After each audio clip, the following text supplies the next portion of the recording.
अब इन वीडियोस और सच्चाई को देखने के बाद आप भी समझ गए होंगे और हमारा प्रशासन भी शायद समझने की कोशिश करेगा कि इस पूरी हिंसा का असल मास्टरमाइंड कौन है, ये या वो।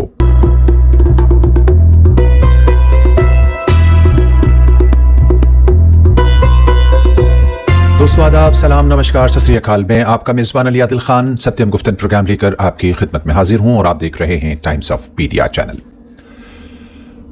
पिछले कई महीनों से उत्तराखंड में मुसलमानों के खिलाफ नफरत और सांप्रदायिक माहौल तैयार किए जाने की घटनाएं लगातार आप देखते रहे हैं। उत्तराखंड भारतीय संघ का 27वां राज्य है जिसको देवभूमि भी कहा जाता है, लेकिन देवों और ऋषियों की इस पावन भूमि को राक्षसों की स्थली बनाने का काम जोरों पर है। अब तो लोग संकीर्ण और प्रदूषित मानसिकता के साथ देवभूमि पर धार्मिक स्थलों का विध्वंस और मानवता के प्रति नफरत और द्वेष फैलाने का काम कर रहे हैं। वो खुद देवभूमि का भी अनर्थ है। दोस्तों, उत्तराखंड की डेमोग्राफी को भी जरा समझ लेते हैं। डेमोग्राफी क्या है? यानी इसको आसान जबान में ऐसे कह सकते हैं कि किस धर्म के कितने लोग यहाँ रहते हैं किस राज्य में, उनका लेखा जोखा सरकार तैयार करती है। इसमें उत्तराखंड में धामी सरकार कुछ बदलाव करना चाहती है। वो आसपास के राज्यों से आए व्यापारियों का पुलिस के द्वारा वेरिफिकेशन करा रही है। जोर शोर से यह अभियान चला हुआ है। कई शहरों से अल्पसंख्यक समुदाय ने प्लान भी किया है, जैसा कि आप जानते हैं। आपको याद होगा कि जब जम्मू कश्मीर से 370 हटाया जा रहा था तो कहा जा रहा था कि अब देश अखंड भारत बन गया है। यह भी कहा जा रहा था कि इससे देश का संघीय ढांचा यानी फेडरल स्ट्रक्चर मजबूत होगा, और कई दावे और भी किए जा रहे थे जिनका वर्णन यहां जरूरी नहीं है।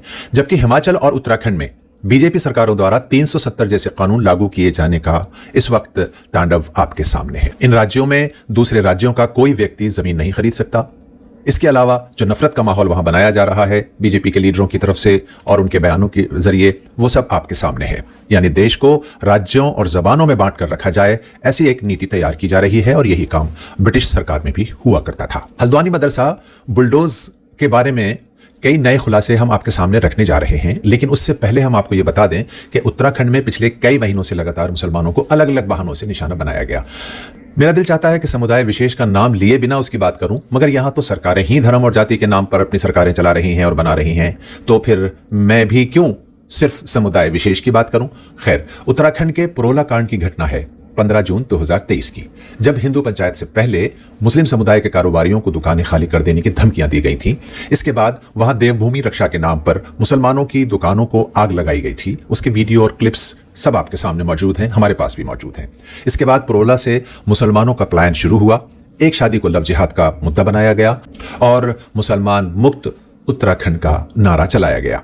कांग्रेस मुक्त भारत के बाद यह दूसरा ऐसा नारा था जिससे नफरत और बंटवारे की साफ साफ बू आ रही थी। और अब तो विपक्ष मुक्त या लोकतंत्र मुक्त भारत का नारा भी तैयार है। जिहाद लफ्ज भी बीजेपी कार्यकाल में जितना सुनने को मिला, शायद ही कभी 800 साल मुगल काल में उन लोगों ने सुना होगा। हम अभी तक 4 किस्म के जिहाद के बारे में सुनते थे, मगर अब हर दूसरे मुद्दे के साथ जिहाद को जोड़ा जा रहा है। यह परंपरा बीजेपी कार्यकाल में बहुत तेजी से आगे बढ़ रही है। ऐसा मालूम होता है कि बीजेपी इसको पूरी तरह से दुनिया में जिंदा करके ही रुखसत होगी। पहले जिहाद या जिहादी के नाम से लोगों को डराया जाता था, अब तो लव, लैंड, सब्जी, फल, यूपीएससी, हिजाब, चूड़ी जैसे नामों को जिहाद के साथ जोड़कर पेश किया जा रहा है। शायद इसी को कहते होंगे आवाज़े खल्क को नकाराए खुदा समझो।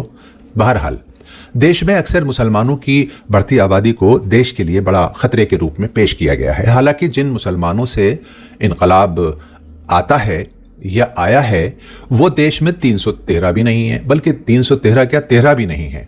रहा 2022 यूपी असेंबली में 34 मुस्लिम विधायकों की संख्या, जो 2012-17 असेंबली में 69 के मुकाबले में काफी कम हो गई। ऐसे में राज्य के मुसलमानों का इन विधायकों ने न कभी कोई मुद्दा उठाया, ना उनसे कोई तवक्को। इल्ला ये कि कोई एक आध असेंबली में बात कर ले, लेकिन कलेक्टिव उनका कोई एफर्ट राज्य के मुसलमानों के हितों के बारे में कोई नहीं देखने में आया। तो आरएसएस या बीजेपी का या किसी और पार्टी को मुसलमानों की तादाद से घबराने की जरूरत ही नहीं है, बल्कि इनकी कुव्वत ईमानी पर नजर रखनी चाहिए कि जिस दिन इनका कुव्वत ईमानी मजबूत होगा, हाँ, उस दिन खतरा हो सकता है, चाहे ये तादाद में थोड़े ही क्यों ना हो। बाकी तो आरएसएस हमसे बेहतर जानती है और खुद आरएसएस के साथ बड़े उलमा मौजूद हैं जो पल पल की खबर मुसलमानों के अपडेट्स देते रहते हैं। फिलहाल हल्द्वानी मामले को हम समझने के लिए उत्तराखंड की डेमोग्राफी को भी समझना जरूरी समझते हैं। जैसा कि आप जानते हैं कि आरएसएस का एक मुखपत्र है 5 जन्ने। उसके मुताबिक उत्तराखंड की बदलती डेमोग्राफी के हिसाब से 4 मैदानी जिलों में हरिद्वार में सबसे ज्यादा मुस्लिम आबादी हो गई है। यहां कुल आबादी का करीब 34% हिस्सा मुस्लिम है। इसी तरह उधम सिंह नगर जिले में भी 32%, नैनीताल और देहरादून में 30% मुस्लिम आबादी हो गई है। उल्लेखनीय है कि 2001 में उत्तराखंड की मुस्लिम आबादी 11.9% थी, 2011 में 13.9% हुई और अब 2022 में इसके 16% हो जाने का अनुमान है। सरकारी तौर पर 2022 में कोई जनगणना नहीं हुई है।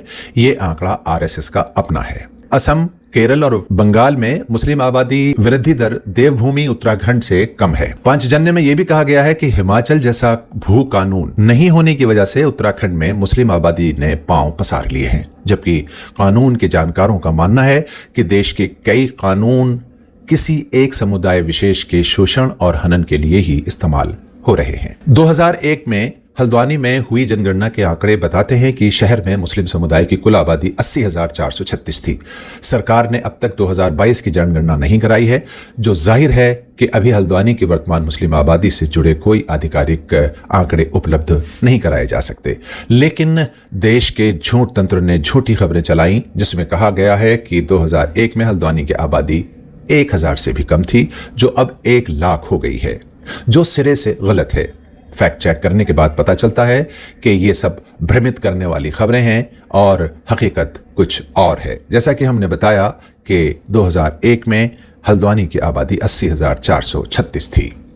ये सब वर्तमान सरकार को सूट करता है, इसलिए इस तरह के भ्रमित करने वाली खबरें चलाई जाती हैं और अफवाहें फैलाई जाती हैं। हालांकि अफवाहें न फैलें, इसलिए हल्द्वानी में इंटरनेट डिस्कनेक्ट कर दिया गया था। अब ये खबरें भी अफवाह की शक्ल में ही फैलती नजर आती हैं। खैर, रहा मुस्लिम आबादी के बढ़ने का सवाल, तो ये कौन सी नई बात है? आबादी तो पूरे देश की ही बढ़ रही है। प्रधानमंत्री मोदी 4 साल पहले तक अपने भाषणों में 130 करोड़ देशवासी बोला करते थे, अब 140 करोड़ देशवासी बोल रहे हैं। सिर्फ 4 वर्षों में 10 करोड़ आबादी बढ़ गई देश की, प्रधानमंत्री के भाषणों के हिसाब से। हिंदुस्तान अखबार के एडिटर और उत्तराखंड के एक निवासी हैं, उनका नाम है नवीन जोशी। इनके मुताबिक हाल के दिनों में उत्तराखंड में नफरत के माहौल को लगातार गरमाने की कोशिश की जा रही है। यूके में नजूल की जमीन, यानी जिस जमीन पर किसी का कोई दावा न हो, उसे नजूल की जमीन कहते हैं। ऐसे जमीन पर बहुत से मंदिर बने हैं, मस्जिदें भी बनी हैं और मज़ार भी बनाए गए हैं, लेकिन सोशल मीडिया पर मस्जिदों की संख्या बढ़ा चढ़ाकर बताई गई है ताकि इनके खिलाफ एक अभियान चलाया जा सके। साथ ही भूमाफियाओं ने भी जमीनों पर, यानी नजूल की जमीनों पर जमकर कब्जा किया है। नतीजे में मस्जिदों और मज़ारों पर बुलडोजर चला, मगर किसी मंदिर पर या भूमाफिया पर चलता आपने भी शायद न देखा हो। हालांकि अगर बुलडोजर मंदिरों पर चलता तब भी भावनाएं तो आहत होती और हमें भी तकलीफ होती। हाँ, यहां आपको उत्तराखंड की हालिया नजूल नीति के बारे में भी बता देना हम जरूरी समझते हैं, जिससे आपको सरकार के सौतेले रवैये और प्रदूषित मानसिकता का भी अंदाजा हो सकता है। उत्तराखंड कैबिनेट ने जनवरी में मुख्यमंत्री नजूल नीति पास की, जिसके तहत 50 मीटर से कम प्लॉट के मकानों को मालिकाना हक दिए जाने का प्रावधान है और रुद्रपुर के एक इलाके में इसको अमल में भी लाया गया, जहां 3000 परिवारों को इस नीति के तहत मालिकाना हक दे दिए गए। भव्य कार्यक्रम का आयोजन किया गया और जिला स्तर पर जमकर प्रसारित हुआ। एडवर्टाइज किया गया कि मुख्यमंत्री नजूल नीति को लागू कर दिया गया है। तो क्या हल्द्वानी में भी इस नीति के तहत वहां के लोगों को मालिकाना हक नहीं दिया जा सकता था? एक तरफ मालिकाना हक दिए जाने का रिबन काटा जा रहा था, दूसरी तरफ बुलडोजर चलाया जा रहा था मदरसों और ईदगाह पर। क्या देश ऐसे ही चलेगा? क्या इसी को कहते हैं सबका विकास, सबका विश्वास? बहुत मुश्किल हो जाएगी। ऐसे तो बहुत मुश्किल हो जाएगी, क्योंकि फिर तो रेवड़ी लेने के लिए लोगों को जंग करनी पड़ेगी। अब आते हैं हल्द्वानी के मदरसे और मस्जिद के बुलडोजर कार्रवाई के कुछ कानूनी पहलुओं की तरफ। दरअसल हल्द्वानी के मदरसा विध्वंस की सच्चाई को जानने के लिए हल्द्वानी निवासी राजेश जोशी के इस बयान को हमें सुनना जरूरी है। वो सत्यहिंदी.com पर बातचीत के दौरान बताते हैं, पहले अपने घर गया था, वहां के लोकल जो न्यूज़पेपर्स है, अमर उजाला है, दैनिक जागरण है, वो भरे पड़े थे।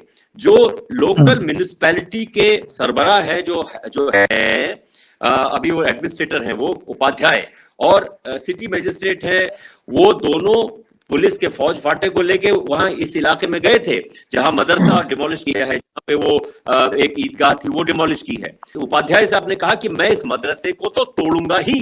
जब औरतों ने वहां प्रोटेस्ट किया कि साहब इसे और क्यों तोड़ रहे हैं, हम इतने जमाने से यहाँ रह रहे हैं, बोले कुछ कर लो, ये मेरी जिद है। विद इन कोर्ट्स में इररिस्पांसिबली कोर्ट नहीं कर रहा हूं, ये मेरी में किया है कि ये मेरी जिद है, मैं इसको तो ये तो टूटेगा ही टूटेगा, जो चाहो कर लो।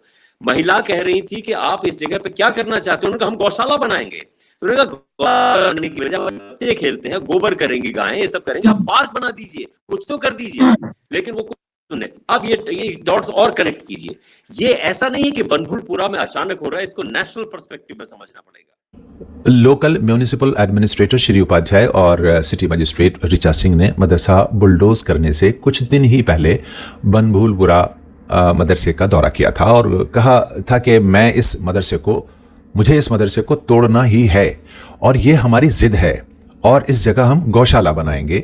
जब जिलाधिकारी और एडमिनिस्ट्रेटर ही किसी जिद पर आ जाएं तो आपको अपने अधिकारों के लिए कौन सा रास्ता अपनाना चाहिए का सलूशन वो लोग बताएं जो इन्हें पत्थरबाज और देशद्रोह कहते हैं। म्यूनिसिपल कॉर्पोरेशन के जो कमिश्नर हैं पंकज उपाध्याय, उनके बारे में आपको राजेश जोशी जी ने तफसील से बताया। उसी दिन इनकी मुलाकात अब्दुल मलिक नाम के एक निवासी से हुई जिनके साथ इनकी तीखी नोकझोंक भी हुई पेपर्स को दिखाने के सिलसिले में। और ये अब्दुल मलिक वही हैं जो इस वक्त पूरे नेशनल मीडिया के ऊपर इनको मास्टरमाइंड बताया जा रहा है इस हिंसा का। हालांकि ये हिंसा बाद में हुई है और नोकझोंक उससे पहले ही इनकी कमिश्नर साहब से हो गई है। कमिश्नर साहब इनको धमका रहे हैं, अल्टीमेटम दे रहे हैं कि मैं तुझे जेल भेजूंगा और जेल भेज कर ही रहूंगा। उससे पहले वो ये जिद पर थे कि मुझे मदरसा तोड़वाना ही है। दूसरी तरफ केस जो है वो सब जुडिस है, अदालत में मुकदमा अभी जेर समाअत है। 14 तारीख को उसकी समाअत होनी थी, सुनवाई होनी थी, 8 तारीख को ये ध्वस्त कर दिया गया है। अब इस पूरे परिप्रेक्ष्य को आप समझिए, हमारे दर्शक समझें कि किस तरह से परसेप्शन बनाया जाता है, फिर उसके बाद टेलीविजन के माध्यम से देशवासियों की जहनसाजी की जाती है, उनके जहनों को किस तरह से पॉल्यूट किया जाता है और किस तरह से रातों रात लोगों को मास्टरमाइंड बना दिया जाता है। उसके बाद की कहानी कुछ और निकल कर आती है। हमारा काम आपको सच्चाई दिखाना और बताना है, बाकी काम हमारे दर्शकों का है कि वो क्या फैसला लेते हैं। अब अब्दुल मलिक के मास्टरमाइंड बनाए जाने की कहानी से पहले की ये कहानी या वीडियो आप जरूर देख लें। मैं एफआईआर करूंगा, जेल डालूंगा, आज ही डालूंगा, आज अभी डालिए। आप अभी चलिए थाने ले जाइए इनको, काम में बाधा राजकीय कार्य में बाधा चलिए, आइए था हमारे साथ, चलिए आइए, राजकीय कार्य में बाधा उत्पन्न कर रहे हैं। अगर जमीन कागज नहीं खड़े नहीं होने